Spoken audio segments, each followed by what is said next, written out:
So yun guys, i-prank natin si Bimar, no? Pagalitin natin ba? Gagamitin ko to. Pati ito ba? Gamitin natin to. Ganyan yun ba? Yun. Palitan nyo ng ice cream. Tingnan nyo guys, yung konti-konti na. Mautak talaga itong berloloy na Yan guys. Yan na guys. Tapos, gamitin natin to. Dito ba? Ipasok natin dito. Ice cream Tapos, buksan natin itong isa.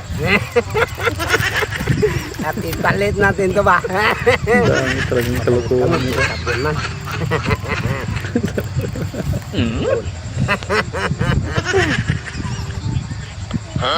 Nilagay nyo sa loob. Tingnan yung maigi guys.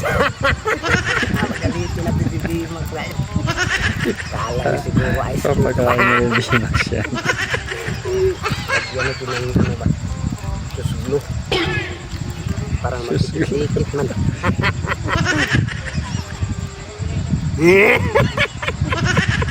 Ganyan. Oh. Ganyan na. So yan guys, puntahan natin si Bimax guys. Nandun man to sa may tindahan. Andyan siya. Oh, kita nyo yung dalawa.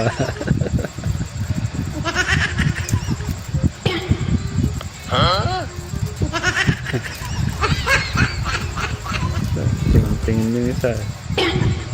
Kapapansin, para bigyan. Pinainggit pa. Harap man. Mahingi daw. Hindi nagkapit na. Isapang ka. Humingi Pwede, na. mahingi ka. Oh. Oh, saan mo ito nabili? Diyan. Sa may kanto. Sarap-sarap. Sarap nga. Sarap, kinain ka. Sabon ka. Iluwa na ka. Bakit sa mo na yan? Hindi ka na nagsabi na magpaibog-ibog sa ba yan? Mangingi ako tayo. Mangingi ka man dito. Pupunta kayo na umbuhan nga ka. Bukas ay ipakulang kita ha. Ipakulang kita. Oy, hindi na ako matamdan ng kulang kasi may agud-agud man ako. Mukha mo malaki. Agud-agud na yan daw. Kapalang agad. Patay? Ano patay? Gusto mo magpatay ka? Saan ka magpatay ka? Matanda ka, oy? Bakit mo kinagat-agad? Ano? Maganda yung pinto ko nung naglaro ako ng Candy Crush dong. Laro mo dyan. Nilulubo ako. O bakit mo kinuha at saka kinagat-agad? Wala! Ginabi ko ba kagatin mo yun?